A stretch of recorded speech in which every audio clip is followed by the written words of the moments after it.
In this video, we are going to talk about agencies and what happens after you get signed. And it's not everything that you might think it may be. There are some things that you maybe didn't know and could even deter you from getting a contract or wanting to get a contract with an agency in the first place. So this could be an interesting conversation. I know Fatima here, your team agency, Yes. and Go you've been team. signed for almost a year now. Almost a year, yeah. Oh my Yeah. God, time goes by so fast. Almost a year. And we have both learned a lot through Yeah. that process. Mhm. Because you're freelance for what, 4 years? Yeah. Freelance Yeah. four, signed almost one. So Mhm. 5 years in the game. And would you say it's like a dramatic difference? Let's just get right into it. Is it a big difference or is it just kind of like, it's the same but different? Like, I think I think it depends on what degree you've got, like not what degree you've gotten signed, but I think it depends on where you're signed and who you're signed to. For me, it wasn't that dramatic of a change. I'm still doing the same things I was doing when I was freelance. Just I have people backing me up now, yeah. kind of the difference. Yeah, that's the key. Like that's what most people want to get signed for because they Mhm. have an agency that is like not only validating them as a model, like they're saying this model is now worth representation. We acknowledge their efforts, their skill set, Mhm. and we recommend them this model to these brands and companies, these Right, clothing lines. And exactly. so they give you that extra representation that Right. you're looking for as a model. Yeah, it's like a stamp of approval or like a stamp of recommendation Got that you. this person's good for your brand. Okay. So, and with that, you've gotten this approval stamp, Yeah. right? So, what's been the journey so far? I feel like I'm always like interviewing you. I know, right? Well, I'm the only one here. So we can also interview our lovely people on the call. But what has changed for me? Yeah, what's been the big difference? I think the biggest difference is just having someone to reach out to in a sense, or getting jobs that I'm or castings for jobs that I may have not gotten on my own or may not have been aware that were open on my own. So I think that Yeah, was like the biggest change. yeah. Mhm. So new opportunities, Yeah, um, opportunities to get jobs that you didn't know existed and that exactly. you wouldn't have gotten or known existed prior to getting signed. Exactly. Yeah.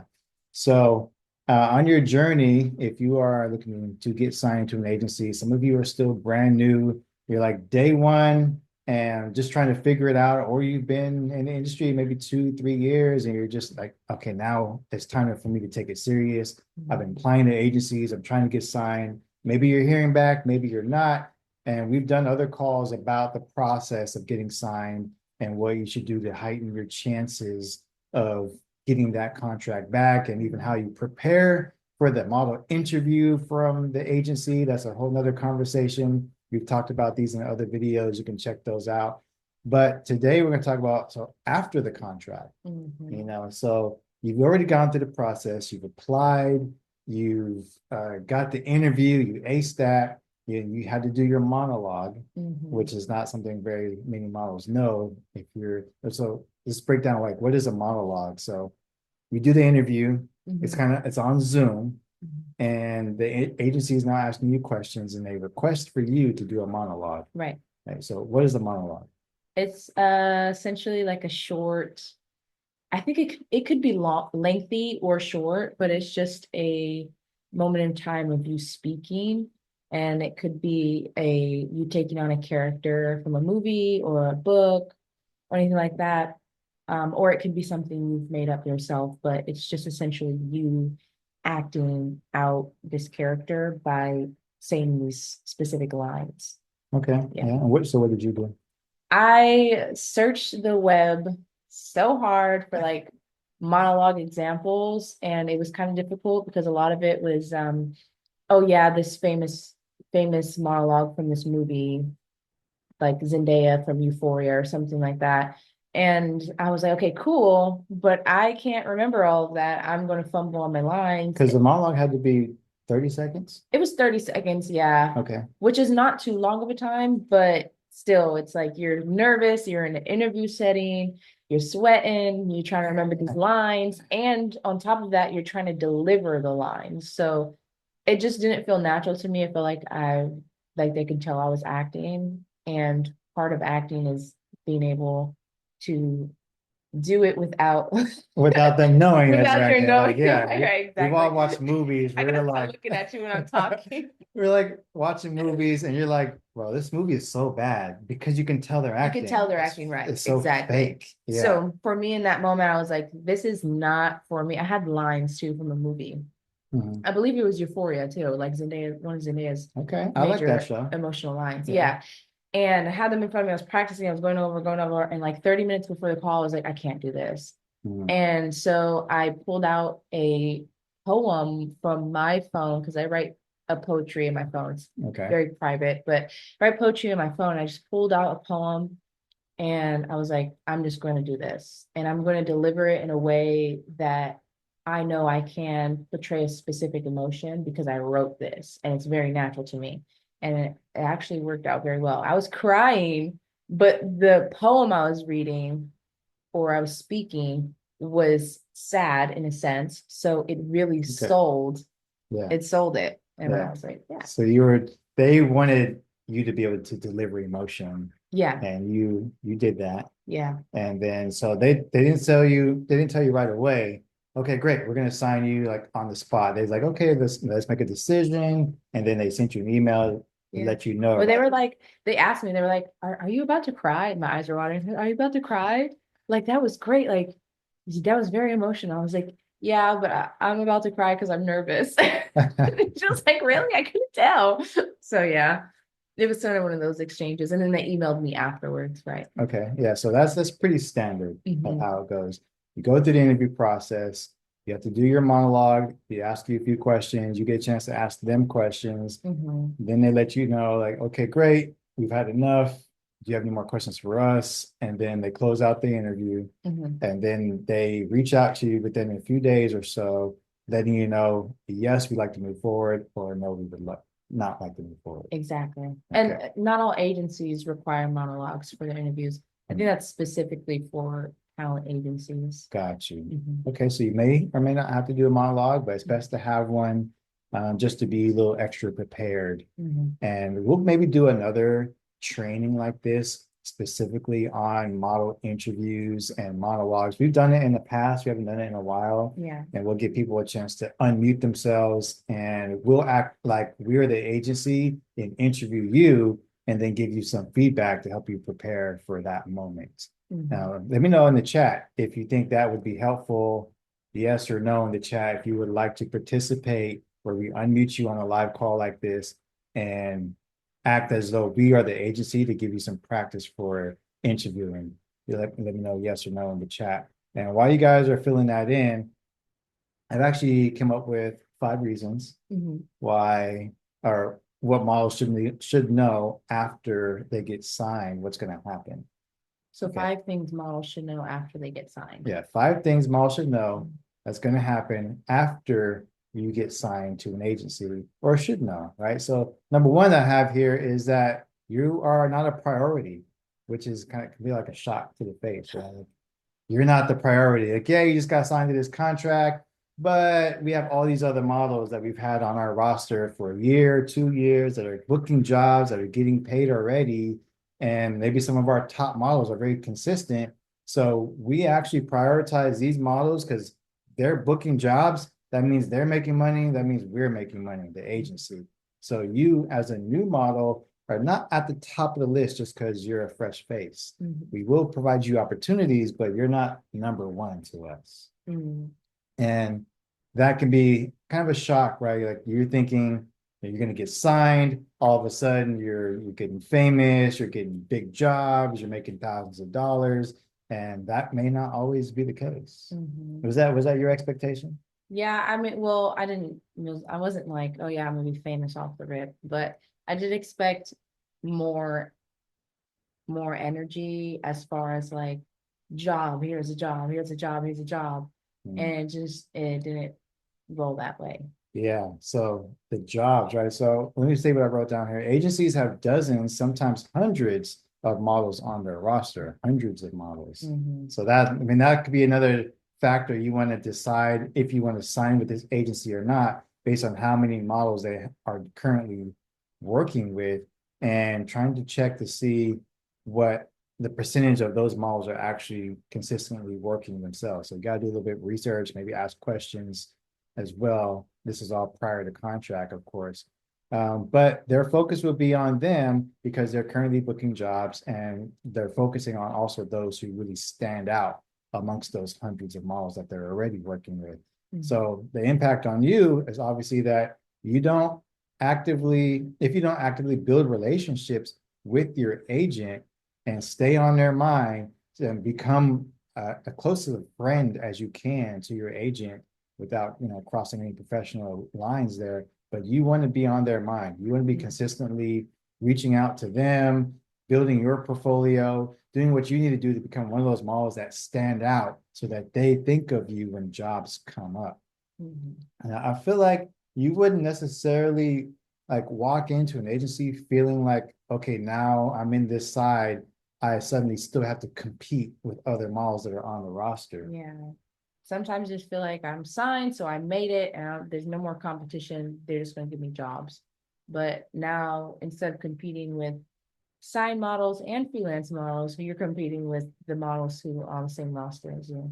Right, right. Mhm. So that brings me into like point number two.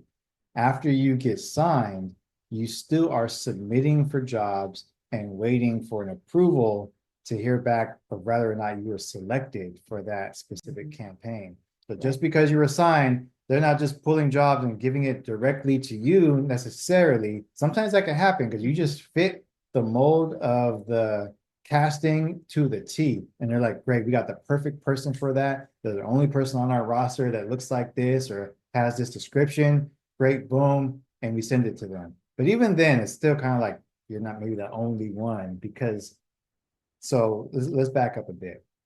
When we get signed, now they have two, three, four models that fit this description that the job may reflect, right? So let's say Coca-Cola is looking for a curly haired, light skinned black girl, Mhm. right? So that's you.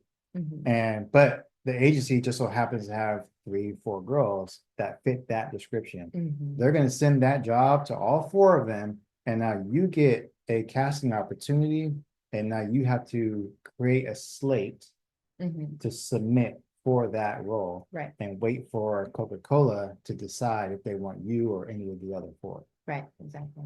So Right. it's the exact same process as if you're freelance, except when you're freelance, you probably won't get Coca-Cola opportunities Yeah. as often. Yeah. And if you did, there probably would be hundreds, if not thousands of models Submitting at the same time, submitting right? at the same Exactly. time. So your competition just became smaller. Yeah, it became smaller, but I think it becomes more narrow, like harder almost. Harder. Yeah. So you think in your opinion, it's harder to compete with, a few models that are maybe Mhm. on the same agency as you than it would be to compete with anybody if it's an open casting that anybody can apply to. Yeah, because I mean, if all four of these models who look almost identical as far as like on paper goes, and they all have the same skill sets and their portfolios are all developed and Mhm. they're all have the stamp of recommendation by this agency, we're all on the same level. There's no, it's just really who delivers the most in their slate or their casting video. Yeah. And if you don't deliver, then you're not chosen. Yeah. Yeah. I mean, that's a tough pill to swallow Yeah. right there. Like you can get this job, and sometimes they don't even tell you what the company is, right? They just kind of describe the company, and you're Yeah. like, this sounds like There's McDonald's. like major drink brand, and then it'll be like non-disclosure or something, and it'll be like submit. You just gotta submit. Yeah. Okay. So you said that once you get the opportunity, Mhm. you're not the only model on the roster from that agency getting that same email. Right. And then you have to create a slate Mhm. in order to now submit. Right. So let's explain what is a slate. A slate is basically just like a self-introduction video. And you essentially, they ask you for a few different things sometimes, like showing your hands or turning side to side. so they can see your profile. But essentially, it's just you saying hello to the camera, stating your name, your age, and location, and whatever else information they want from you. Right. Mhm. Okay. So that's the process. Right. So Mhm. earlier I mentioned that even if you were the only model that fit that description Mhm. on that specific agency, so they say they want a short 5'2" model with straight brown hair and whatever the case is, they're like, oh, perfect. We got one model that looks like that. Here she is, or here he is. Uh-huh. But you still may have competition because that company could have reached out to two, three, five other agencies asking for that model. Yeah, it depends. If the company it depends on the pool that the agency has. And I posted a video on Instagram literally like an hour or two ago about hierarchies of agencies. Mm. There is a hierarchy of agencies, and the top agencies obviously have closer, more developed relationships with specific brands. And those brands are like, that agency is like that brand's go-to for models because they know they deliver and they've been delivering high quality models with high performance for years now. And they've just, they've built a history. So some brands are like, yeah, no, this is the agency that I booked from. Got you. So they have, there's a hierarchy of agencies. So if Yeah. I'm a company and I'm looking for models and I'm going to go through an agency, in my mind, I'm automatically going to these agencies up here because I already have a relationship with them. Yeah. I know that they provide quality models. Yeah, it's business. Right. Right. Okay. So it could be still competition. Yeah. So even yeah. even beyond your own agency. Mhm. So there's something that factor in there as you get signed. You still have to develop your skill as a model because then now what separates you? What's going to make you get selected? If not the physical description on paper that you meet in order to receive that opportunity, Mhm. now it comes down to just your skill set, Skill, personality. your skill and personality. Mhm.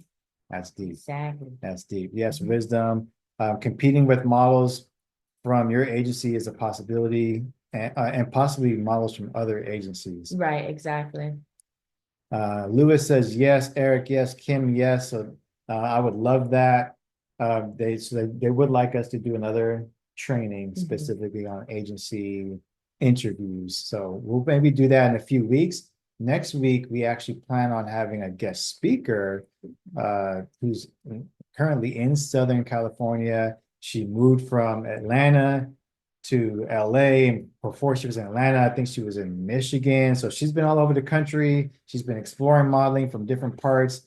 And we're going to discover it is what she goes through mentally because she's a real advocate on like mental health Mhm. and self-care and self-love. Yeah. She has a podcast as well that I found very interesting. So we're going to talk podcast talk and Mhm. model talk and see what her perspective is in Southern California and places that she's been. So that'll be next week.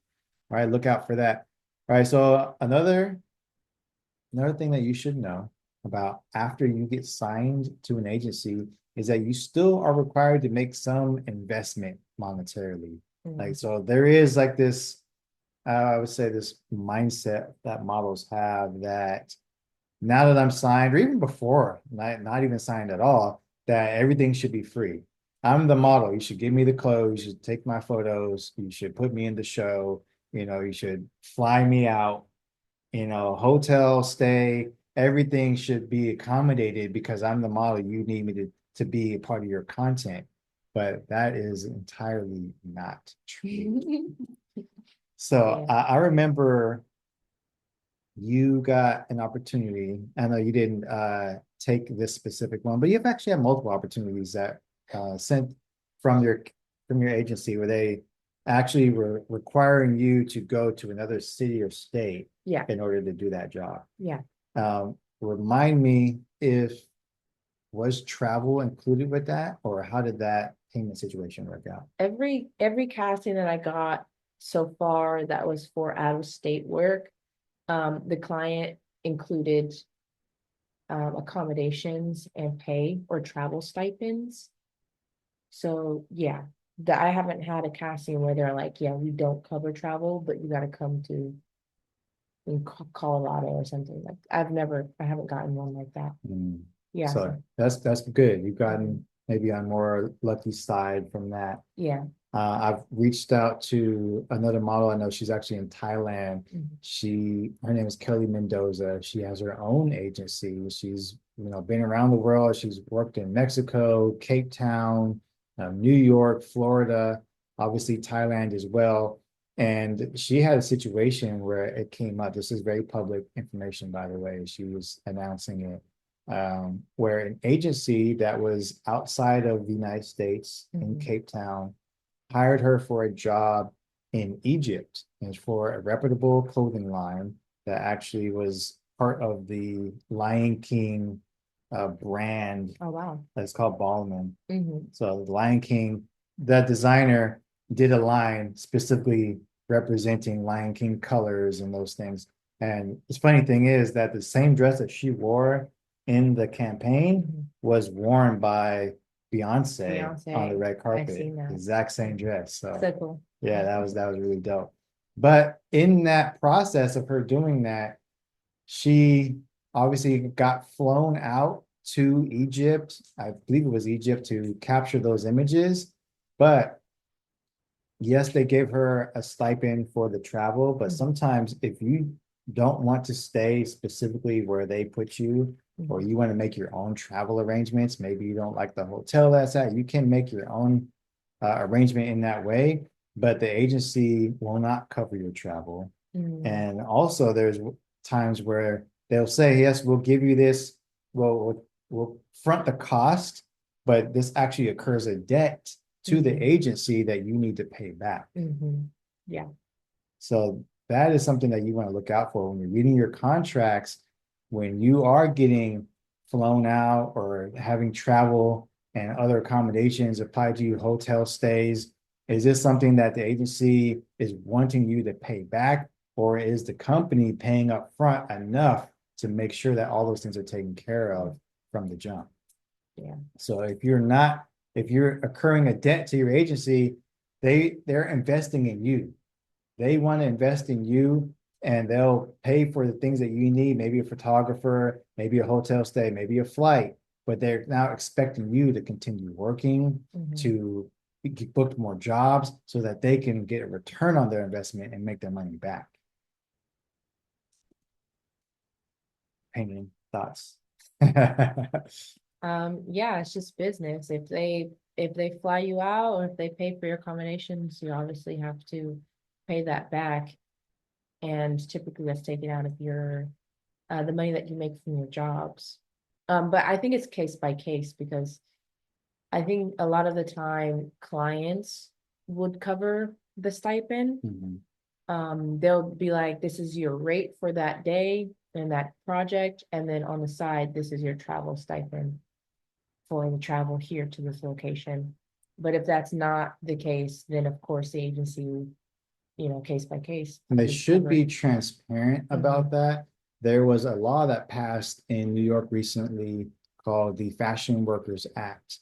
And part of that clause or law that was now being enforced was because contracts were not being very transparent, not being very clear with models to help allow them Mhm. to understand what it is that they were signing in the first place. So Exactly. some agencies were maybe not doing things so legitimately to where now they are intentionally making you incur a debt to them so that they can make money off the model Yeah. instead of the customer, like the business. Right, exactly. And so there unfortunately was many models who were maybe not from the States or Mhm. very young and getting into contracts that they weren't fully aware of, and just to stay in a model house, and that rent still needed to be paid. Mhm. And yes, it was free for the time being while they were there, but all it was at the end of the contract was a bill that they had to go back and repay, especially if they want a working model Yeah. to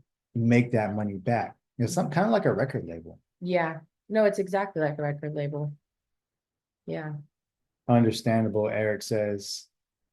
All right, so number three, that rejection still happens. We kind of touched on this already with the competition of submitting to jobs that are in the same as another model on your agency or from another agency just because you got signed and they're sending you the job, you can still experience rejection. Mhm. And if you're not used to that prior, so some people get signed like pretty quickly. Yeah. They're in the industry maybe 2, 3 months and they get signed right away. Some people get discovered or just kind of, their images fall in the right place at the right time and they land a contract early on and they don't realize they've never gone through the process of being rejected or being turned down or somebody telling them no, that they're not the right fit for this job after all. Mhm. One of our students, Jason, Mhm. he's an older gentleman. He's only been modeling for 3 months. 2 months in, he was offered a contract. Mhm. And to him, that's normal. Like, oh, okay, great. I just started, I submitted, they signed me. I don't know right from left. Like, this is normal. Like, I Mhm. thought everybody experiences this, but he's been signed for like 3 months now and Mhm. hasn't worked any jobs. And he's kind of like, well, now I'm feeling the burden of rejection. Like, what am I doing wrong? What should I be doing differently? Mhm. And a lot of that can come from another form of investment that you need to do as a model is building your portfolio. Mhm. I know Luciera talked to Evan. Evan is one of our valedictorians with Model Society. He graduated this past October at ModelCon. And one of the awards that we gave him was an hour consultation with Luciera, our supermodel and guest speaker. And she also reminded him and informed him that you still need to build your portfolio. Mhm. You still need to invest with photographers. You still need to spend money on headshots, on specific looks in your portfolio that help you stand out to your agency. When you're with an agency, they're not finding you photographers to shoot with you for free so that you can build it up. You still need to make the money, the investment to spend the money on photographers, quality photographers that are going to help you build a portfolio that is recognizable. And Mhm. I know one of the terms you like to use is quality blindness. Yeah, quality blindness So is what is big quality problem. blindness? How do we avoid quality blindness? Because that's a big problem. It is, yeah. I think that, well, first of all, quality blindness is when a person is providing or producing work that is not of a standard of quality. To use the word in the definition, it's I don't know what to A say. little deeper, I But think. for example, someone takes a picture on an Obama phone and it's grainy, and then someone takes a picture on iPhone 15 and it's clear photo. And we put those two side by side and they choose to post the one that was taken on the Obama phone because they like their pose better. That's quality blindness. Not the Obama phone. They Yeah, still have those? Are they still they around? do. I think Yeah. they still have stands that like give out free phones. I think Well, that's so funny. essentially, I think the point you're trying to make is about like photographers that are amateur, they're shooting images that are overexposed, Right. blurry, they don't have the right composition, Mhm. and they're just maybe not great at editing, Yeah. and they're just not visually pleasing and Or up to industry or standard. up to industry standard. Like just take a look at any model's Instagram portfolio that is professional signed model, probably specifically in New York City because they have really good profiles. But just take a look at their profiles and see the standard of the quality and compare it to your own. And if it does not align, if it doesn't look as good or better, then you might have quality blindness. Yeah, yeah, you should be impressed by someone's Mhm. work. Like Mhm. another way to think about it too is what models do you look up to? Mhm. What models do you feel like are doing the things that you would like to do, that are living the lifestyle that you would like to live? And do what do their images look like? Are you shooting with photographers that can keep up with the photographers that shoot with these ideal models that you love? Mhm. Or are you working with photographers that the models that you look up to would never work with at all? Yeah. And you got to start where you start, right? Like you're new, the photographer's new, everybody's building and learning together. But once you get signed, especially once you get signed, they want you to have quality images so that they can show you off. They should be proud to show you off. Well, look at these great photos that our model took, and we think that they'd be great for your brand as well. Mhm. Another investment that you would have to make as a model, even though you're signed, is uh, school, training, lessons, Mhm. learning how to walk, learning how to pose.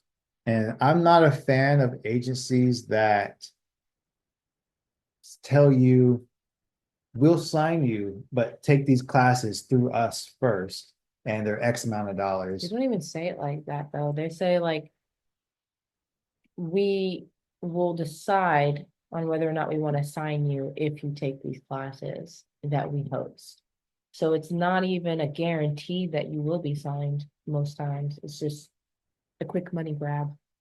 Yeah, yeah, Mhm. because we've known models that have gone through it. Hey, this agency is they're interested in signing me, and I want to sign with them. They work with all these other companies, name brands, but that's $600 coaching that they want me to they're requiring me to do before they give me the contract. Mhm. And so it should be well known by now that if an agency wants to sign you, they don't charge you any fees.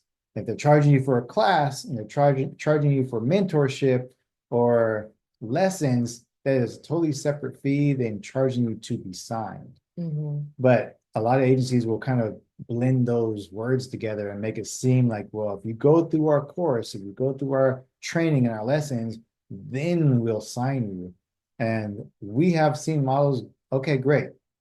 I'm interested. It sounds good. I'm willing to pay the fees, and they do so, and then still end up not getting the contract. Yeah. They make up some excuse on why they can't sign you even after you've paid for the classes. Yeah, I've even seen agencies say, okay, you it's going to be $400, and then me is going to be 600, and then you we really like you, so we're not going to charge you anything. Yeah. Mhm. And so that alone, like you got to do your research with agencies and make sure that is everything that they're saying true, legitimate. Reach out to other models that are currently on their roster and figure out what their experiences are. Like you can message them. You should be able to go to an agency's Instagram page, Mhm. check their models that they're tagged in their photos, and then reach out to that model. Say, hey, I see you're also signed to this agency, or this agency is posting your photo. What do you think about them? How long have you been working with them? What are your recommendations or experiences? And try to create, a polite, casual dialogue with models that are already on their roster before you decide if you want to move forward with them. Mhm. I know with agency automation and all the studying you've been doing on agencies across the country, there's probably a few things that you would recommend a model do before they either apply or sign a contract to make sure that that agency is the right choice. Yeah. Yeah. There's kind of like a checklist before you even start applying. And of course, your digitals are a part of that. You need your digitals to submit. I would also advise models to understand the different types of agencies because they all vary and they all kind of do different things or provide different services. And you might be thrown into a field of modeling that you weren't expecting because you signed to the wrong type of agency, or that you didn't want to do because you signed to the wrong type of agency. And then I also encourage models to research locations because if you're not willing or you're unable to move or travel very often, then signing to an agency outside of your area might not be the right choice for you. And that can be hard for people when they live in states or cities or small towns where that don't have agencies present. Yeah, yeah. Mhm. Location is everything. Yeah. Location is everything. Funny enough, we met a model just this past weekend. Mhm. Lives in, does she live out here? I don't know who you're I talking think, about yet. oh, okay. She lives in Sacramento, Mhm. but she's signed to an agency in New York, Oh, yeah. and they find her jobs in LA. Yeah. Mhm. And I thought that was so interesting. I'm like, really? She's like, yeah. I was like, okay. So I know you had a full conversation with her Yeah. afterwards. Did you learn a little bit more about that? Yeah, I was actually surprised too because a lot of models that I have talked to in the past about being signed in New York specifically while living in a different state told me that they were in New York in person when they got signed. So I hadn't met anybody who got signed from a different state by just applying online to an agency in New York. So that was kind of cool. I was kind of surprised about that. But it was a talent agent. It's a talent agent that she's signed to. So she does Oh, commercial work and stuff like that. okay. Yeah, Mhm. so everybody here knows what a talent agency is. Eric says, understandable. Lewis, Wisdom says anybody can take a picture, but it Mhm. doesn't make it good. Exactly. Right. Lewis says an immediate turnoff with the classes. Yeah, they're like, oh yeah, we'd love to sign you. Just sign this paperwork right here and give us Yeah, well, $750 for classes that actually we're not going to sign you until you do these classes, right? yeah, it's different. But I mean, um, classes in and of themselves is always encouraged because you need, as a model, you need to be always open to learning and advancing your skills.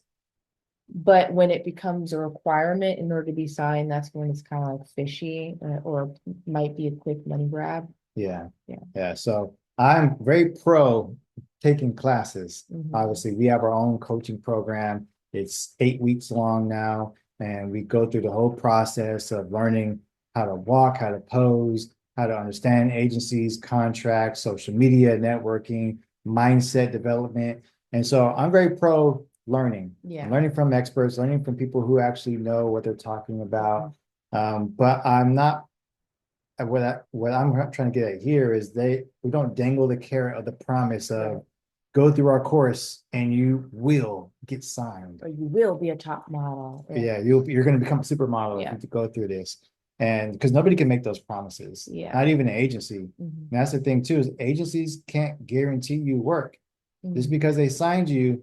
They should do their best to find you work, but they can't guarantee you're going to work or how many jobs you're going to get or how often you'll be working or how much money you're going to get either. So Right. if you get any agency, even the most top elite agencies in the world, they're promising you thousands of dollars, then that's something that's going to be a red flag that you should look twice at. Hmm. I see any more questions in the chat here. All right, so good contracts. That's a good way for us to segment into is that not all contracts are created equal. So after you get signed, even this is kind of like before you get signed, but once you get that contract offer from the agency, you got to understand, is this exclusive or is this non-exclusive? Because if it is exclusive, that's okay, but it may not be the best for your lifestyle. Hmm. And there's different levels of exclusivity. Some agencies have it exclusive to this region, to this state, or just all across the board. And some have a threshold of anything that you charge for as a model that is above this amount, you have to go through us so that we can approve it. And therefore, now we're going to acquire fees on top of that, or if not, take away our 20%. And I know a lot of models may be like, well, why should I have to pay this agency 20% of a fee if I'm the one that found the job? Hmm. That can be, if you're already a hustler like that, that's going to be probably a hard thing for you to go through. Like, well, I found this job on my own. Why should I pay you anything because you didn't do it for me? Hmm. But it's not always them finding you the job as the reason why you're paying them. They have the legal backing. They can Hmm. make sure the contract is legitimate and that you are getting involved with this project with someone else and that they are also treating you with respect and abiding by the laws accordingly. So I spoke with Models Inc., one of the agent bookers there, and she was explaining to me how another model that is on their roster decided not to listen to the agency and take this job outside of them, and it resulted in that model losing out, and I believe it was $1,500 Hmm. because the contract they could have negotiated that same job hire because they know what that job is worth. Mhm. So you have to trust your agency. You should believe in them. If you're with an agency, there should be a relationship there, like they have your best interests at heart. But you should know if what does your contract say? Are you exclusive? Are you non-exclusive? So uh with being you're an exclusive contract, Partially exclusive. partially that's what it says on your contract, partially. Well, it's partially exclusive, just exclusive to Northern California. Okay. Yeah. So let's break down what does it mean to be in an exclusive contract. Exclusive, well, like you said, like you can't work with anybody else. They don't want you to book any jobs on your own. Well, like partially exclusive, like Oh, what can partially you do exclusive. or can't do? I just can't book work in specific areas of Northern California, Sacramento, San Francisco. But beyond San Francisco, if you get a job, I can search for jobs in like LA hmm, on my own, and they don't necessarily have to be a part of that. They still encourage me to tell them about it and work with them on it because, again, like you said, they can negotiate the fees and they can get me more money and I can have legal backing and all that good stuff, but it's not necessary outside of the zone.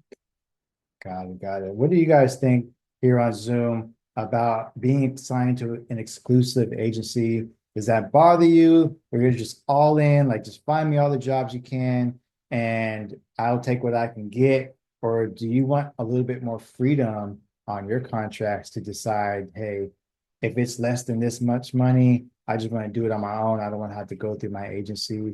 Let me know what you guys think in the chat here and let's get some conversation going, some feedback.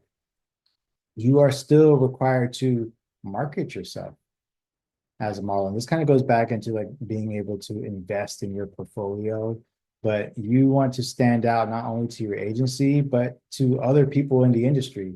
You have to network. You have to get to know people.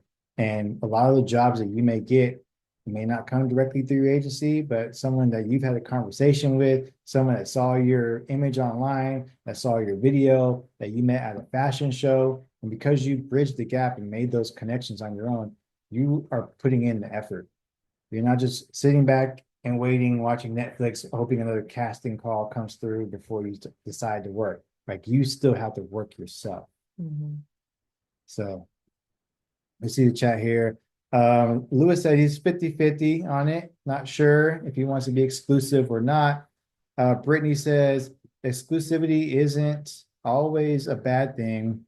It can be a part of your brand. Mhm. Love that. See, Eric says, I think I'd rather be non-exclusive or exclusive partial exclusive due to the fact that I love to research and find my work. Sometimes I hate waiting. Mhm. Yeah, the waiting, man, there's a lot of patience, I Yeah. feel like, for aspiring models waiting to hear back. And you just did a video on Instagram about taking control back Yeah. as a model. Uh-huh. And I know we were talking about it a bit. There's maybe things that aren't listed here that you feel like models don't have control over. Um, maybe their image, like some models being signed to specific agencies, you can't change things about your physical appearance suddenly or without permission Hmm. because it messes with your brand and your brand is sellable. And when you change your brand, suddenly it may not be sellable anymore. Yeah, so like Mhm. your hair color Mhm. or even like how you style your hair. Mhm. If you go up and down in weight, because if you're a fit model, they signed you because you meet certain inches Right, requirements. exactly. So you have to have a certain look that you abide by. And if you think about it, like most of the big name models that we can name, they've had the same look for years. Yeah, so that's their brand. That's They've what people never know really about. changed their type, their image, their hair. Like I think about Winnie Harlow, I think about Tyra Banks, I think about Naomi Campbell, like some of the newer models, like the Hadid sisters. Like every image I can think of in my mind of them, like there's no drastic differences in how they present themselves. So that may be something I know it's kind of hard for newer models to kind of confine themselves to like now I have to pick and choose a Mhm. look that I want to be consistent with. Mhm. One of the students that we've had in the past, she has natural hair and she sometimes wears it in an afro. Sometimes she wears braids. Sometimes she's twisted. Sometimes it's, done different ways with always natural hair, but just different styles that she had. And the agency actually told her, okay, great.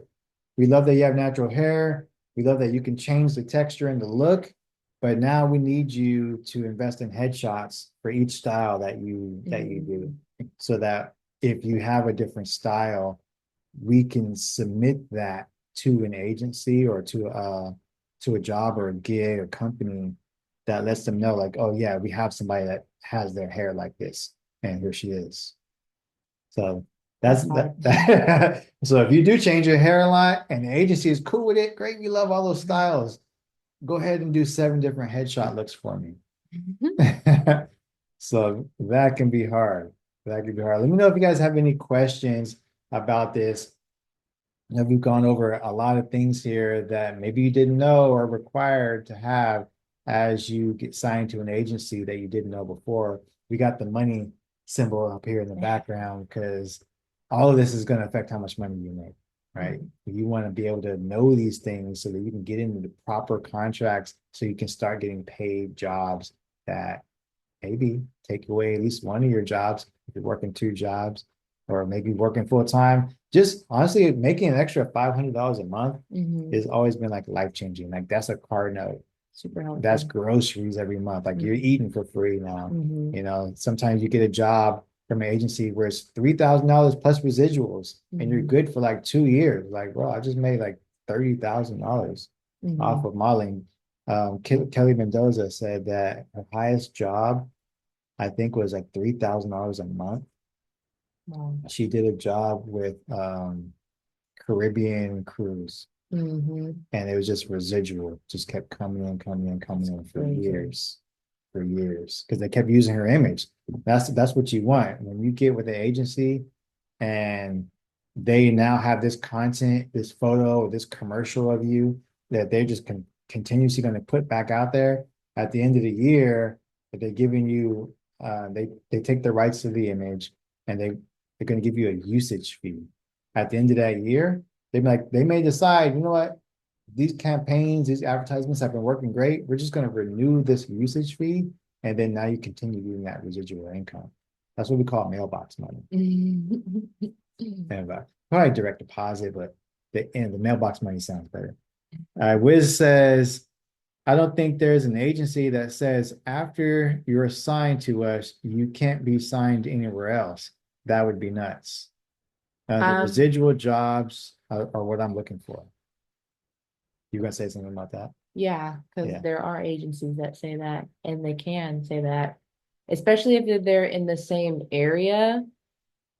If you get signed to if you get signed to an agency in San Francisco, they're going to tell you, I don't want you to sign to any other agency in this city because it's a competitive market. And if my agency sends you a job and the second agency you sign to in the same city sends you the same job, then there's a conflict of interest. And then they say, like, you might go with the agency that offers you more money, or if the client offers you more money with that agency. So they don't really want that sticky, messy business. So yes, they can, and oftentimes they will tell you that you can't be signed with any other agency in this city or in this location. Yeah, wherever your contract is exclusive to, Mhm. it's exclusive. That's exactly what that means. You can't be signed to another agency Right, within this area because you're exclusively to us. right. Yeah, he says same area. Yeah, I mean, but in the U.S. as a whole, you can be signed to an exclusive agency in Cali and a non-exclusive agency in Chicago. I don't know. I don't know how true that is. It all depends on, contracts are not made equal. Of course, you could be right in some cases and wrong in others. Some agencies might be like, absolutely not. You're exclusive. Don't sign with anybody else. And some agencies might be like, yeah, you're only exclusive in this state. And that's what we were talking about partially exclusive contracts. Yeah, so those are great questions to ask Yeah. though. And if that is your goal, it should be a goal. Like Yeah. you want to get signed to multiple agencies. That would Mhm. be very advantageous. And obviously more opportunities. You got more Mhm. people fighting for you, submitting work for you Mhm. to apply to. And so that I do recommend getting signed to multiple agencies, but make sure that your contract says that that's okay before you violate anything. Mhm. But generally speaking, yeah, you should be pretty right about that being signed in multiple states. But I Mhm. think the bigger the agency, the more they're going to be like, nah, it's just us. Well, they have agencies have like networks. If you think about it, they have like friends and or partner agencies or mother agencies. They have friends. So if this big agency that you get signed to is like, you can't sign with anybody else unless we are friends with them or unless we connect you to them. So maybe this agency in New York that you're signed to connects you to a partner agency that's located in Paris, and you get signed in Paris now or in LA. So partner agencies, yeah, they have those too. So it's kind of like a network or a family. They have their own cliques. Yeah. So just to recap, Hmm. some of the things that a model would have to pay for even after they are signed, you still have to invest in yourself. You still have to pay for photographers to build your portfolio book.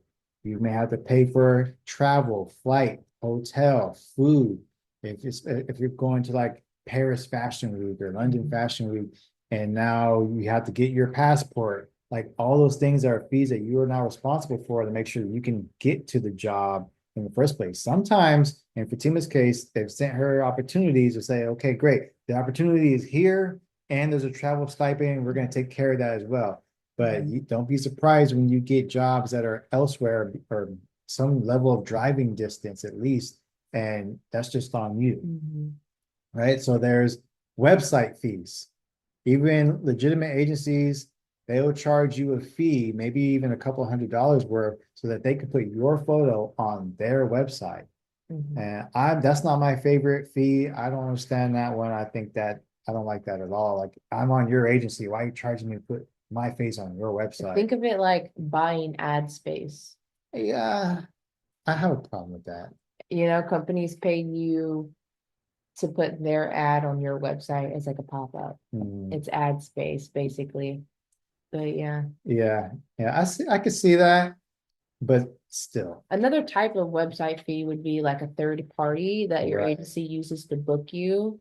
My agency uses Skybolt and Casting Networks. The Casting Networks is free for me through the agency, but Skybolt is a third party company that charges, so I have to pay a monthly fee to be able for my agency to be able to submit me on that site. Yeah. So, Mhm. and how much is Skybolt? I think it's 10, I think it's 10.99 a month. Okay. Yeah, So $12 a month yeah. for Skybolt. This is a third party website that after you get signed, they told you, okay, great, you're signed with us. Go ahead and sign up for this website. By the way, there's a fee, but we don't collect that. No, agency doesn't collect that. It's Right. third party. And Casting Network there's also has a fee subscription, Yeah. but because you're assigned to them, they are somehow being able to waive that fee. Yeah, it was kind of confusing signing up for it because you had to make your personal Casting Networks account and then you had to make a agency Casting Networks account, and the agency account is what they book you through, and through them I don't have to pay Mm. to be submitted. But if I go on my personal account and submit on my personal account, I have to pay for that.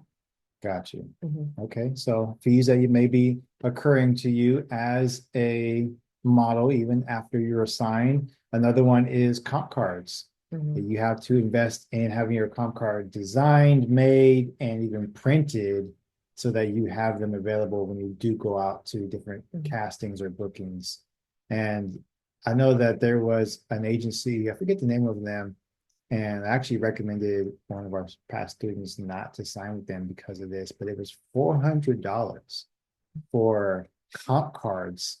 I was like, there's no way comp cards cost $400. Even if they're like special design and they have like the company, or I mean the agency name on it, and it's like fancy colors, I still don't think $400 worth of comp cards isn't excessive. Like Yeah, what do you need $400 of comp cards for?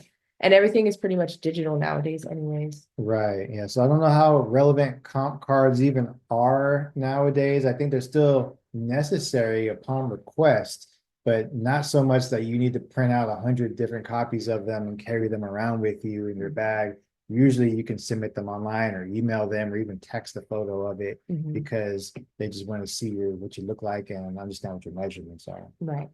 So these fees that occur to you as a signed model is not you paying to be signed. These are Mhm. fees that legitimate agency is saying that you still need to cover as your expense because this is your business. As a model, you are a business. You have to invest in yourself. You have to build your portfolio. You may have to have classes. You may have to travel here and there. And sometimes they'll say, you take care of that. That's your responsibility. Others will say, you know what? We're going to invest in you. We'll take care of all those fees and make sure you're good to go. But we now expect you to be a working model, to show up, to be professional, to get to these castings so that we can now earn our money back by Mhm. taking our percentage rates from the jobs that we get you. Mhm. So these are all should be useful information for you to decide, do I want to be signed or not? Mhm. Is this agency going to treat me this way or that way? Because not every agency is the same, like Fatima said earlier. Mhm. Oh, there's one that you missed. What's that? Work permits and visas Hmm. if you're going out of country. So what is that? What is the work permit? Well, some countries require work permits for you to even be paid in that specific country's currency or to take jobs in that country. Like America is that way too. Like you need a work permit. I think, is it a green card? I don't know what kind, Maybe. I don't know what it's called, Yeah, but I that's don't know true. what it's specifically called, but you have to have some sort of certification in order to work here in the US. And a lot of other countries are like that as well. So that may have a fee. And then also your visas in order to travel and stay for a specific amount of time in other countries as well might cost you some money. Hmm. Like if you get booked for Milan Fashion Week, but you have to be out there for like 2 months. That's an extended period of time, and that country may require you to have a visa in order to stay for that amount of time. Absolutely. So not everything is free. Yeah. Not everything is free. You do have to make the investment. Let Mhm. me know in the chat right now, scale from 1 to 10, how helpful was this information tonight? I think we've covered like more than 5 things. I said it earlier in the call, Yeah. like these are 5 things that you should know. I think we went well over 5. Kim says 10. Lewis says 10 out of 10. Yeah, we appreciate you for being here. We do this every Tuesday, 6 p.m. Whether you're watching the replay on YouTube right now or you're here with us, we're glad to have you involved with everything that we do. And like I said, next week we'll be having a special guest speaker on the call. I look forward to having more guest speakers on the call as well these next few months. And February, which is a couple of weeks away right now, this is January 21st of 2025. I just dated the video. I've learned to kind of like sometimes say that, not because on YouTube, they're like, what do you mean next week? Hmm. It's like the Yeah. video is 3 months old. Yeah. So it's January 21st, 2025. Next month, February 2025, our topics of discussion, I think, are going to be less informational like this and more, Podcast yeah, style. more emotional, less informational Oh, because it's and more Valentine's. emotional. Yeah, Valentine's Day is here. And so we're going to talk about relationships in the modeling world, in the fashion world. And rather that that's difficult or easy or how people are handling that, because it can be difficult if you are a model and your boyfriend is not. And now Mhm. he's seeing you take these pictures and sometimes they're sexy and you have to pose with another male model. I mean, does that cause conflict or do you have somebody that's understanding of that or vice versa? If you're a woman, you have a male model boyfriend, that could be maybe challenging to deal with because this is a predominantly woman space that we're in, and for shows and photo shoots, like most clothing lines, you go to the mall, there's like two stores for men. That's it. If Not the one in New York. well, yeah, New York, that's a different ball game. In New York, they had this mall that had like 15 floors of menswear. It I was loved it. crazy. I loved it for the fact that it was available, but I didn't love it because we were looking for something specific and we were like totally lost. We were looking for women's shoes and we went through 15 floors of men's clothing and shoes. It was a nightmare. She got her heels stolen or lost at a show in New York and just had to have some before the next show, which is Yeah. like within 24 hours. So that was a mission. But in general, there's like very few Mhm. men's clothing stores at the mall. And there's all these women's, boutiques and shops and dresses and everything. So it's a predominantly it's dominant in women in the Mhm. modeling world. So Mhm. if you're a woman, you're not a model, and you're dating a man who is a model, Mhm. you got to be ready for the type of world that he's stepping Mhm. into.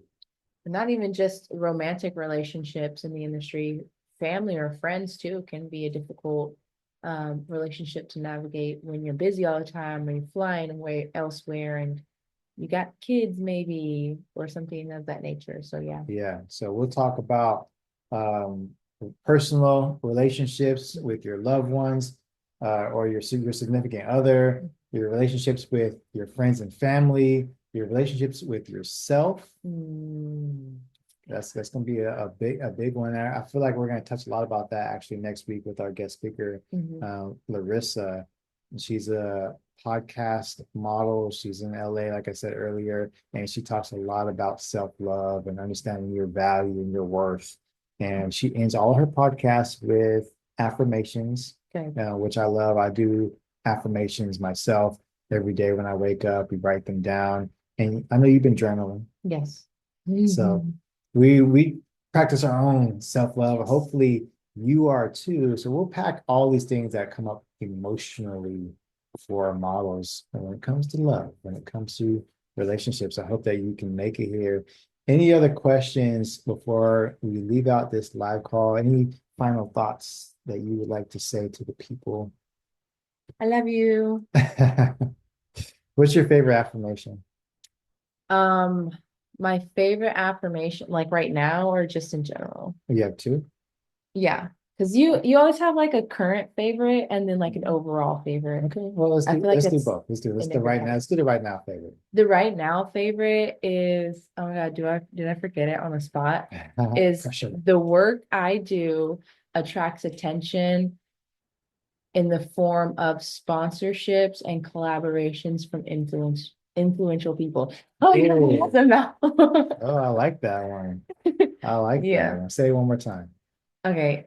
My current favorite affirmation is the work I do attracts attention from, dang it, what? My We have to get your journal now. literally, my current favorite affirmation is that the work I do attracts attention in the form of sponsors and collaborations from influential people. I like that. Yeah. That's very specific. Yeah. Yeah, I hope that you manifest all of those things. All right, so your overall favorite all-time affirmation. Overall favorite and it's like a good go-to is I am safe. Hmm, Yeah, I I am am safe. safe. Nice. Okay. All right, mine, I usually wake up with well, I start in my journal book, I kind of start out always saying, like, these are like my overall Mhm. is I'm amazing, I'm a champion, I am smart, I am wise, I make Mhm. wise decisions. I say those pretty often. But I would say like my favorite is God blesses me in ways that Mhm. allows me to bless others. Ooh, I have one like that too. Yeah. Yeah. I use my blessings to bless others. Nice. Yeah, because I figure if God's blessing me in such a way Mhm. that it allows me then to now bless other people, Mhm. I I also have to be blessed with such abundance Mhm. and grace that I have more than enough I can share with other people. Mhm. And it just helps amplify the people who are around me in my circle, even you guys, Mhm. like me being blessed enough to be able to do this live podcast with you guys and drop this on YouTube and have this camera and lighting set up and everything that we have to make this possible is a blessing. Mhm. And hopefully the knowledge and information, the conversations that we have on this podcast is, blessing you in some way. So Mhm. I don't always think about it tangibly like that. Mhm. I just feel like I want to be so abundant that my cup runneth over. Yeah. Yeah. And you fill out the cups. Yeah, fill the other cups. See, Lewis says, my favorite thing to love myself is to watch some fashion edits in TikTok Mhm. and thinking it's me. Like I'm the one in the Vogue covers, and that motivates me. I love that. I love Manifestation. that. Yeah. You could take that a step further is like take a screenshot or print out your favorite Vogue cover or like multiple Vogue covers and then just print out your face and just stick your face over the other model's face. So it's like, yeah, that's literally me. That is me. Yeah. So I think that would be like, I like vision boards as well, Mhm. like writing it down, visualizing it mentally. But there's something about seeing it tangibly too that's Physically. like, oh, it's right here. I can Mhm. see, I can feel it. So I love that. Any other affirmations before we get off this call tonight? Let us know in the chat, favorite affirmations. Kim, uh, Eric, Mhm. Wisdom, Anna, Lisa, favorite affirmations. I'll give you guys about 10 more seconds to drop those in the chat. Let me know what you're thinking. I'm glad that you guys are here tonight. And Mhm. if you are interested in learning more and you want to be a part of our Mall Society coaching program, our next semester will be starting here in a couple of months, but we are accepting applications and we can schedule a call and we can decide if it's a good fit for you or not. And if it is, then you'll go through 8 weeks of lessons with us one-on-one. Well, kind of like group on two. I don't know how you say that, but we teach like 15 to 20 students at once. Oh yeah. And it's me, Fatima, and other guest speakers that we have that are experts in their Mhm. field, teach on a variety of different lessons.